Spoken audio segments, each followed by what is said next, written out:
Hello. So let us start with the month of June 2024. We'll finish them in two videos. So today is the video one. First, let us start with the Karnataka issues. ICMR project on mental health. So the Indian Council of Medical Research has initiated a multi-state research study on the students' mental health, especially, and it is mainly being conducted in the 8 states and union territories, and Karnataka is one of them. So what is the time duration of this? It is going to be for 3 years.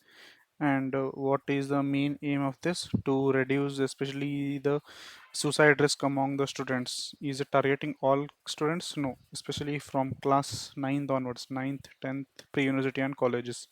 So who is the implementing agency? NIMANS. That's it.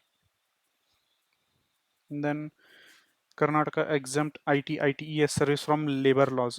So the Karnataka government has extended the exemption from the Industrial Employment Standing Orders Act of till for the IT industries till 2029. So basically, is it the first time they are doing it? No, it has been started since 2014 only. The last extension was in 2019, and now they have extended till 2029. Means what it is basically to make the business more friendly and harass the employees. So what are the conditions where it is where the exemptions are provided? In sexual harassment committee, grievance redressal committee, and disciplinary action reporting. So to whom it is applicable? It is applicable basically for the IT employees, especially in Karnataka. There are around 18 lakh IT professionals who are working in around 8,750 785 companies, so it will be applicable for all these. So what are its implication? Mainly for the employers, it means exemption means lesser protection from the companies, and for the companies it means ease of doing business will be high. So it will be applicable to all companies like ITES, startup, animation, gaming, computer graphics, telecom services, and BPOs. Then we have BMTC and BMRCL, real-time transit data for startups. So the BMTC, Bangalore Metropolitan Transport Corporation, and the BMRCL, that is a Rail Corporation of Bangalore, they have opened up their data. Means in the data that is present available with them, they are going to share them on an open platform so that startups can use this data and create some kind of apps or any other services so that the traffic issue or any other kind of issues which are going on in Bangalore can be solved using this. So who are the key stakeholders in this? The key stakeholders are BMTC, BMRCL, Mercedes-Benz, WRI, that is World Research Institute, and Will Grow NGO. And what they have named this challenge? They have named this challenge as En route mobility as a service challenge. We know that SaaS, software as a services and all, na? So this on the similar lines, this is mobility as a service challenge. Then EV charging stations will be established in Karnataka. So what is the main body that is doing it? BESCOM. BESCOM has taken the responsibility to set up the EV charging stations across Karnataka, not only in Bangalore but across the Karnataka also. And how it is doing via PPP model, that is private partnership model. And what are the areas it is targeting? It is targeting especially the government buildings, mainly deputy commissioner's office, APMCs, etc., such areas. Then we have green gram cultivation traditional belt of Karnataka. Means the production of especially the green gram, which basically means hasar kalu. It is going to it has increased this year to a certain limit. So what are the areas in Karnataka where this is more grown? It is especially in Gadag and Dharwad districts. So there it it mainly is put in the Kharif season, especially the pre-monsoon showers does not impact it, and it also needs black soil area. So the growth has been good. And which is the district that has the highest average yield? It is Dharwad. And the other benefit of this is that it also enriches the soil as a leguminous plant. Then we have Hasiru Karnataka. So this is basically, we can call it as a program or a web portal or a mobile application, something like that, where the children, especially the school students in Bangalore, they mainly aim to grow collectively around 2 lakh trees in the city. So this was started on the World Environment Day, where children will be encouraged to grow around 2 lakh trees, especially mainly in Bangalore only. And who is monitoring them? It is will be monitoring by the BBMP, and they have dedicated a website called as Hasiru Rakshaka for this. Then we have Krishi Bhagya scheme. So is this a new scheme? No, it's an old scheme which was launched in the year 2014-15 by the government of Karnataka. Why it has launched? Because Karnataka is the second most state in the country that is drought prone after Rajasthan. So around what is the progress till now? So around 2,89,000 farm ponds, which are also called as Krishi Hondas, have been established in the state till now. So, what are the main components of this? Building farm ponds, providing polythene lining for the to prevent water percolation, erecting fences, installing pumps for water lifting, and adopt drip sprinkler irrigation method. Basically, doing all those tasks from where we can save the water. So, what is the new update? Actually, it was applicable in some around 167 districts, but now they are planning it to extend to all the 31 districts, means 236 taluks. So from now, they are also targeting around to build around 30 to 40,000 farm ponds or the Krishi Hondas per year. And the initial allocation in the budget is around 200 crore with 100 crore from the revenue department. Means we can consider it as only as 100 crore only. I think from budget the amount is some 106 or 108 crore rupees for this. Then we have value capture model to raise the revenue.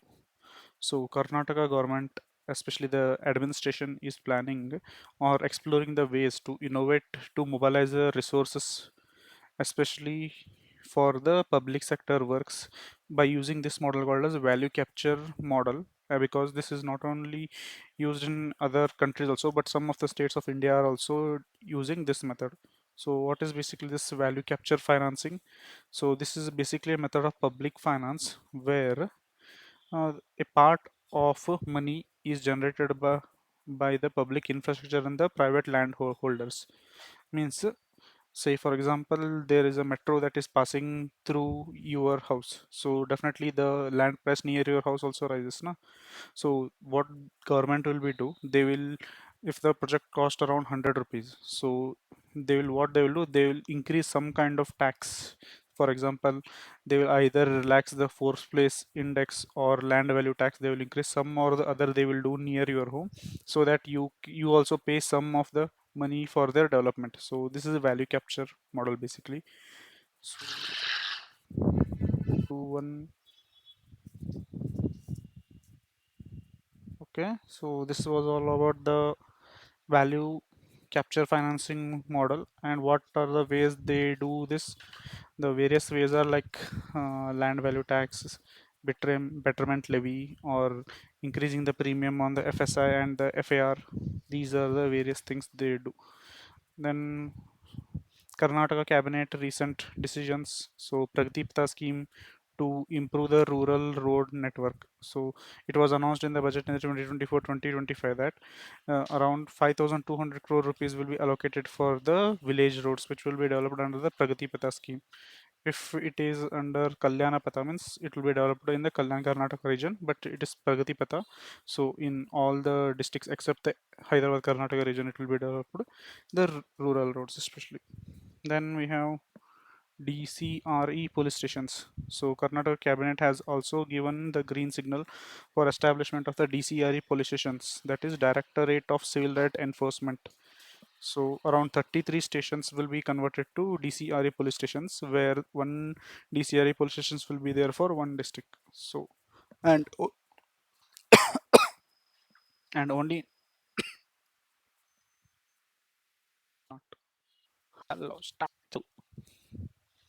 So Justice M. Sonak of the Goa bench has become the first judge to issue the living will. So what is this basically living will? It is an advanced directive given by a person in advance of his decision before he gets ill. So say for example, a person know he will be going to coma and he has to split his property. So before going to before getting into operated, he might go into coma na? So he'll decide the living will only before this one and then take it the operation. So if he goes to coma also, then his living will be applicable. So when was this made legally? Actually, it was in 2018 when the Supreme Court of India had legalized the passive euthanasia along with the requirement of the living will. So that was the time this came into existence. And what is the procedure for this living will? So the procedure for this is this has to be signed in the presence of two witnesses, and it has to be authorized by the executive magistrate or the Tashildar.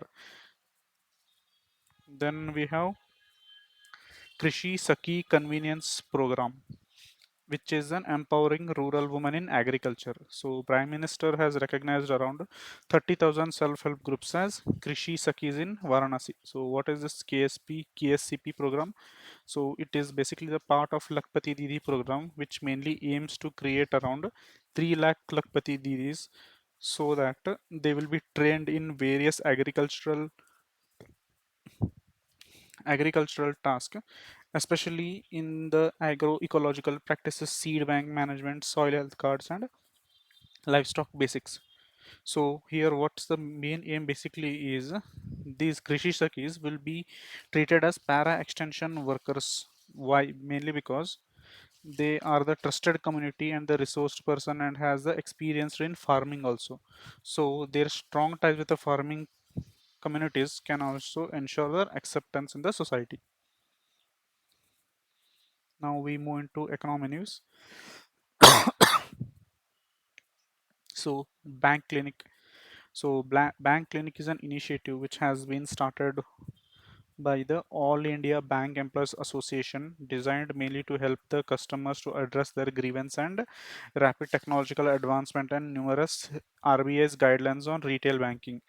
And where do have they have to file their complaint at bankclinics.com, and it will be resolved within 5 days. And one thing we have to know here is it is guidance, not resolution. Basically, RBI releases the guidelines every weekly with respect to digital payments and all, na. So the customer become so it is very difficult for the customer to understand these guidelines. So this group, that is AIBE, has planned this website, especially calling it as bank clinics, so that these guidelines will be dealt easily for the bank customers.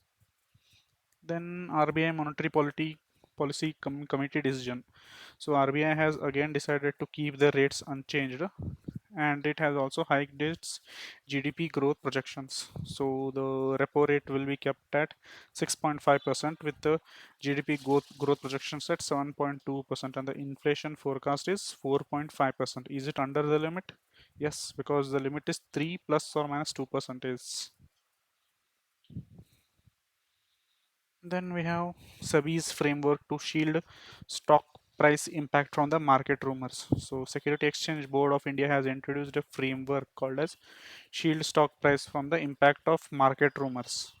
So they have introduced a concept called as unaffected price. So for example, if there is a company whose stocks has fallen or risen because of some rumor, and they later come to know that it is a rumor and there is nothing true in it, if the company itself publishes that the given information is a rumor, so what SEBI now does, it mainly brings back the price to the price before the rumor had started, so that the shocks has been absorbed. So this is basically unaffected price rule, and it has to be done within 24 hours by the company to say that that news was a rumor.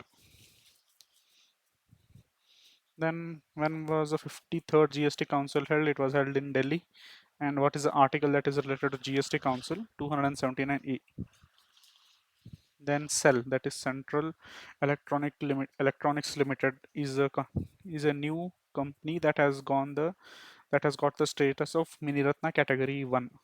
So some basic things about these categories and all. So first we'll learn about Maharatna scheme. So it was actually started in the year 2010, and the eligibility criteria for the Maharatna is it has to be Navaratna itself before applying to the Maharatna. Then it has to be listed in the Indian Stock Exchange, and the turnover should be 25,000 crores with a net worth of 15,000 crores and an yearly profit of 5,000 crores. So 25, 15, 5. So from 25 just minus 10, 10 both times we will be getting the eligibility criteria. And how many Maharatnas are there in India? 13, which was the last one to get the status? Oil India Limited. Then Navaratna. So it is much older than the Maharatna. So it was actually launched in the year 1997. How many Navaratnas are there? Around 16 are there. What were the last two? Because I think in this year only last two have got the status, that is Ircon International Limited and the Ritz Limited. Then Mini Ratna. This was also the scheme in 1997 only. Then we move to geography and environment part, current affairs. So canopy bridges for gibbon conservation in Assam. So Frontier Railway has allocated funds to construct canopy bridges for gibbons in the eastern Assam. It is the India's only ape. It is the only is India's ape which whose name is Hulok gibbon. So what are these gibbons basically? These are basically the smallest and the fastest apes, and these are generally found in the northeastern part of India, Bangladesh, Myanmar, and southern China region. And what is its conservation status?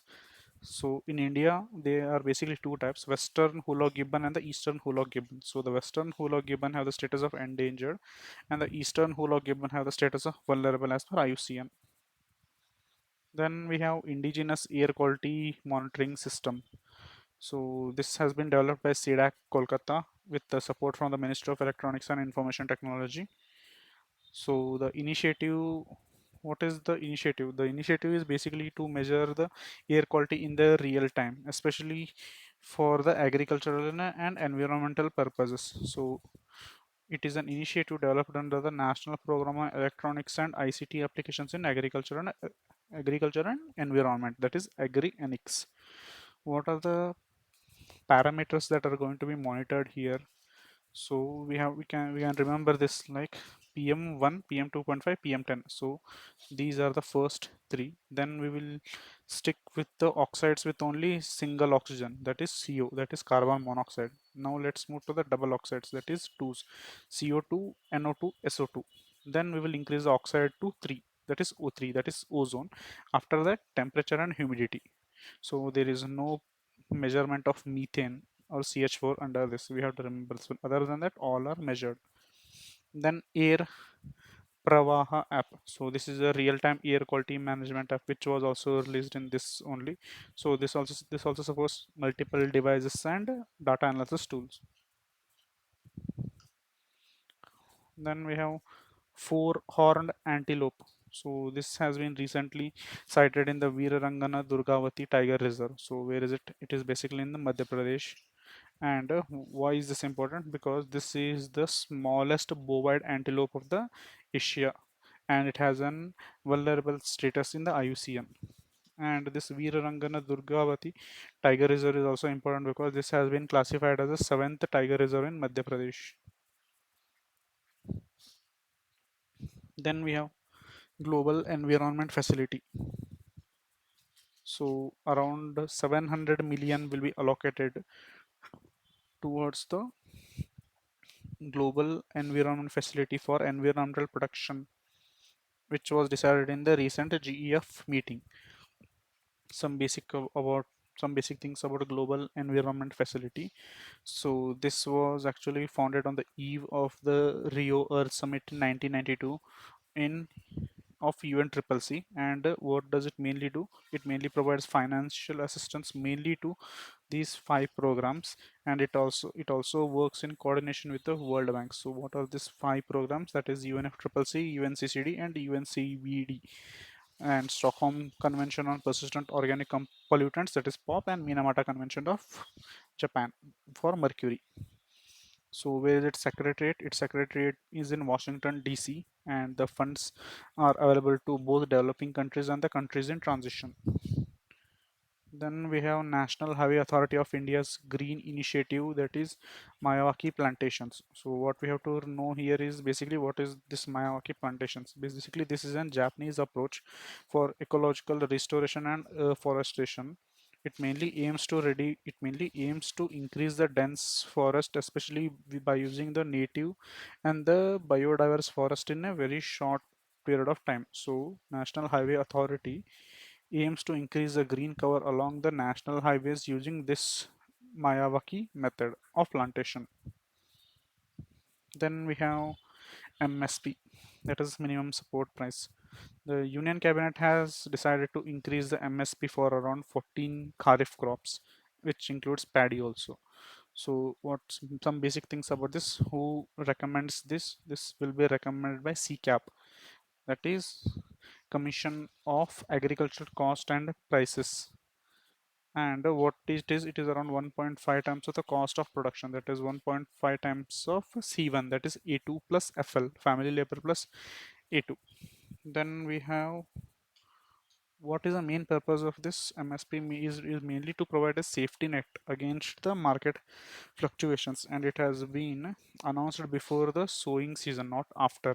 And it was actually started from year 1966 by the Ministry of Agriculture, and Professor K. Jha committee was involved in setting this up, and the father of MSP is Dr. Frank W. Parker. So MSP crop list is given, so we can remove some important ones, like for example Kharif, around 14 are there, like mainly paddy, bajra, jowar, maize, ragi, moong, groundnut in shell, and soybean, sunflower, cotton. Rabi, we have six crops, that is barley, wheat, gram, rape seeds, mustard seeds, masoor, lentil, jute, and commercial crops we have copra and safola, sunflower. Okay, and the special cases is with respect to sugarcane, because here the MSP will be called as FRP, that is fair and remunerative prices, and which will be determined by the Department of Food and Public Distribution. And Tory and the dehusked coconut is also a special case, because the MSP will be determined based on the rape seeds or mustard seeds and copra respectively, because it is a derivative of that one only. Then we have Iberian Linux. So Iberian Linux, this is in news mainly because this has recovered really well actually. Its IUCN status has improved, and it has been moved from being endangered to vulnerable in the IUCN list. So it is mainly has a surge in its population from around 62 to around 2000.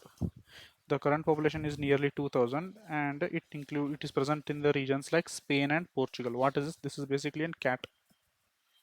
We can call it as a wild cat. Then we have IPBES wins Blue Planet Prize. So what is this IPBES? That is Intergovernmental Platform on Biodiversity and Ecosystem Services, which was formed in the year 2012 and has a secretariat based in Bonn, Germany. It has won the Blue Planet Prize, which is given by the Japanese Ashi Glass Foundation for its outstanding achievements in scientific research. Then we have mainland zero sighting has been seen in Assam. So what is this? Basically mainland zero. Basically it is an animal which looks like a combination or a fertilization that has taken between a goat and an antelope. It is basically seen across the regions of Bhutan, and it was also sighted in the Raimona National Park of Assam. Then we move to news of science and tech, which are in which are in news. So Chang'e 6. So this is an uncrewed spacecraft which landed on the far side of the moon of China. It mainly retrieved the rocks and soils from the far side of the moon and then came back to Earth. And like we have our points now, Tiranga point and all. They have also named the point where it has landed as the South Pole Atkinson Basin on the far side of the moon, and the rocket that took this one was a Long Mark 5. Then we have CSIS Phenome India project. It is also called as PyChuck project. That is PyChuck project. So what is this basically PyChuck project? So PyChuck project basically stands for Phenome India CSIR Health Chorat Knowledge Base. This was actually launched in 2023 with the goal of assessing the risk of non-communicable disease among Indians. So the project mainly collected 10,000 samples from the participants, especially in the initial stages. Basically, it mainly aims to predict the cardiovascular disease among the Indians. Basically, we can call it as an emergence of a new era of precision medicine, where we are predicting the disease before only by collecting the samples from the group. And some basic facts about CSIR: it was formed in the year 1942 in New Delhi under the Ministry of Science, and it is registered as Societies Act of 1860. And who is the head of CSIR? President is the ex officio head, and vice president or the Union Minister of Science and Technology is the vice president is the Union Minister of Science and Technology. It is also ex officio position. Then we have thermal imaging Indo-French satellite. So what is this name of satellite which does all this thermal imaging? It is Trishna. That is thermal imaging red imaging satellite. This is basically the collaboration of ISRO and French National Space Agency, that is SENS. And it is mainly aimed to provide the critical insights for impactful climate action. Means this is basically a weather monitoring type of satellite. Then we have Pravaha software. ISRO has developed this Pravaha software for aerodynamic design and analysis. So what does it basically stands for? Pravaha, it stands for Parallel RANS Solver for Aerospace Vehicle and Aerothermodynamic Analysis. And we should also remember that Pravaha software is also by RBI, where it is basically used for regulatory clearances. Then we have first human death from H5N2 bird flu has occurred, and it has been reported to WHO. What is this H5N2? This is basically human infection due to bird flu. Then we have National Health Claim Exchange. The Ministry of Health and Insurance Regulatory Development Authority are collaborating to launch the National Health Claim Exchange, which mainly aims to facilitate the seamless exchange of health claim information among the payers, providers, beneficiaries, and entities. And it is based on an open standards aligning with the IRDA's Insurance for All by 2047 goal. Next, we have to also know about Aditya L1. So, Aditya L1 instrument have captured the solar free as per the ISRO's report. The spacecraft had reached the Lagrange point L1 on Jan 6, 2024, and we have to remember it two most important payloads on it. One is the suit and other one is VELC, that is solar ultraviolet imaging telescope and visible emission line coronagraphy. So the code for this is sun is wearing suit with a velcro tie. So suit and velcro, something like that. Then we have to also remember what are the layers of the sun. The code for this is CCP, convection and radiation. So the outermost layer, we know that it is corona, followed by chromosphere CCP. Then we have photosphere, and the innermost also, it is very clear from the name, that is inner core. Then after that, radiative zone, because the inner core is so hot that the transfer there cannot be liquid also, so everything takes place to radiation, so it will be radiative zone. Then we have convection zone, then we have surface. So CCP, convection, radiative zone. Then we have new centers of CCAMP has been established. What is the CCAMP? This is basically Center for Cellular and Molecular Platforms, basically working in the field of biotechnology under the Department of Biotechnology of Ministry of Science and Tech, which was established in the year 2009. It basically aims to focus increase on the homegrown research technologies. Then we have to deal with TrueNet platform. So what is this TrueNet basically? TrueNet is basically a battery operated chip based machine that mainly can test around 40 diseases. Actually, this has been hailed at the global summit, where this was used mainly especially for its ability to detect the TB and its potential, and it was held in 77th World Health Assembly in Geneva. Actually, this has been developed by Goa based company called as Molbio, and it is a point of care for molecular diagnosis company. It was launched in 2017, and it uses the micro PCR systems. That is, PCR basically stands for polymerase chain reaction.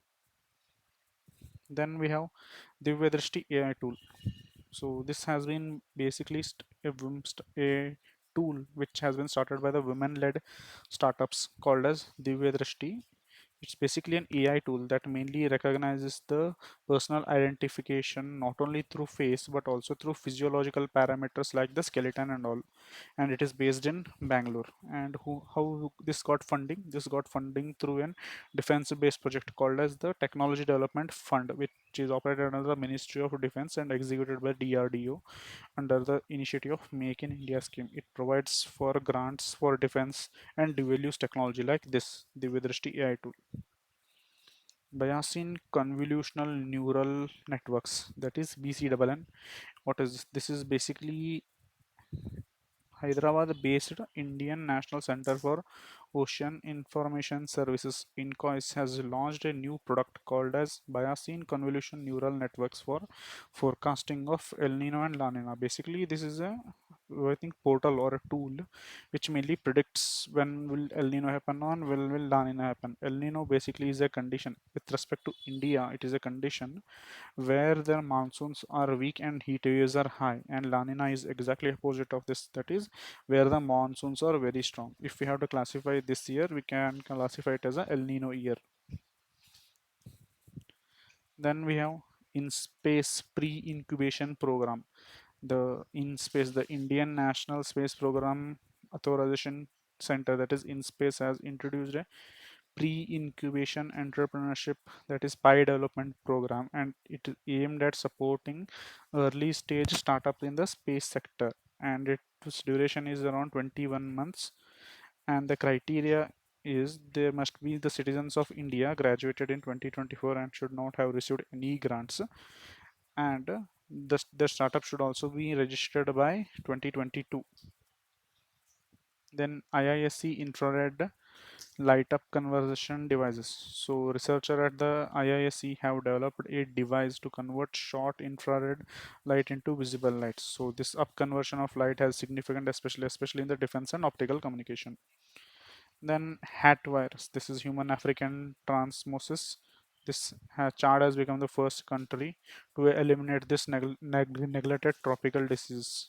So basically, we look at the location of the Chad. It is in the Central African region and it is surrounded by Libya, Sudan, Central African Republican, and this one is Cameroon, then Nigeria, then Niger. So this is basically a protozoan parasite based disease, and it is transmitted by the infected testis flies, and it is endemic to sub-Saharan region.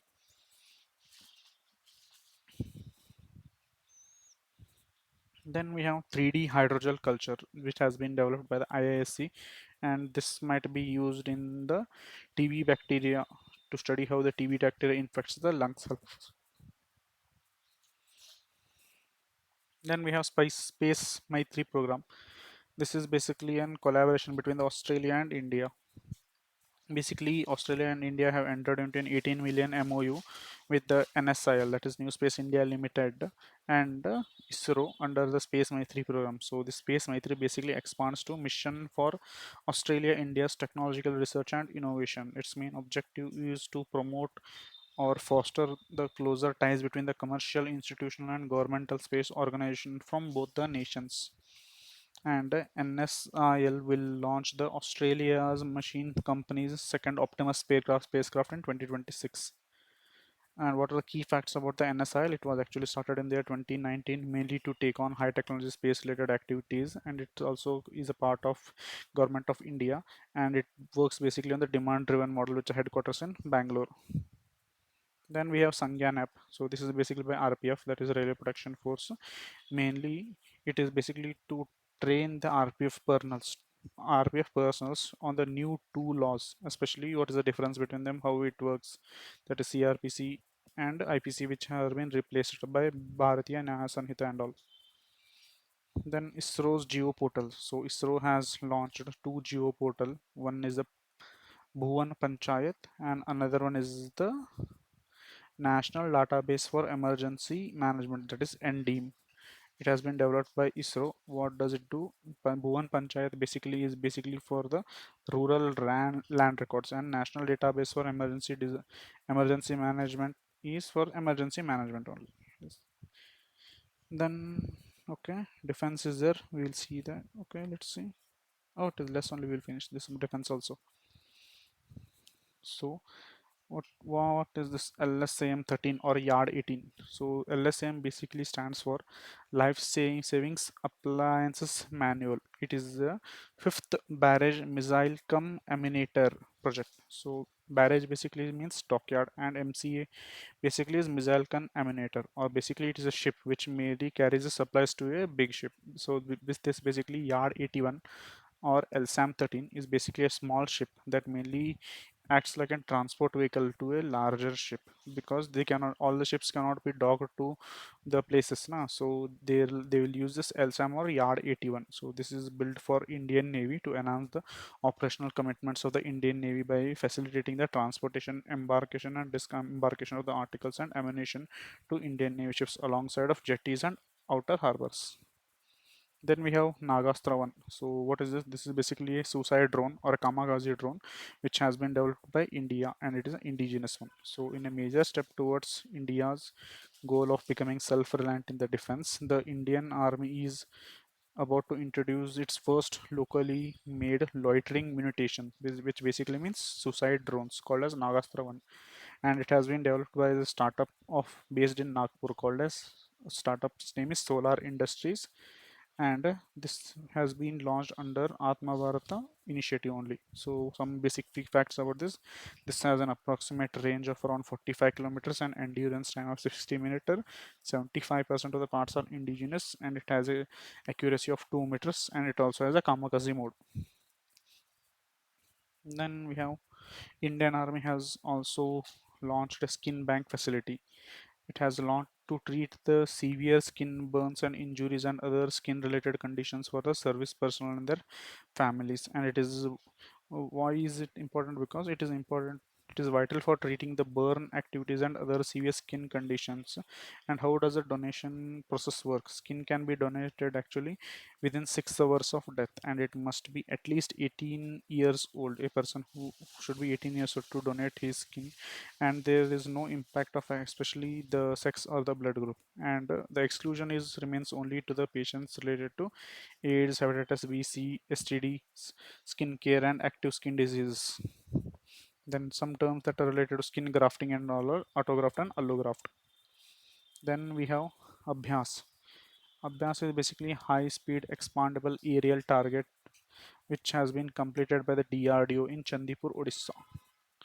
Then we have Mela Kheer Bhavani. So this one is the annual annual I think Utsav, which is mainly revered by the Kuladevi, by the Kashmiri Pandit community. And one important fact about this is the watercolor which you can see here. This, if it turns black, means they consider it to be a disaster is going to be impeding. And it is also important because it also signifies the communal harmony between the two communities. Then okay, international news, we will start it from tomorrow. Thank you.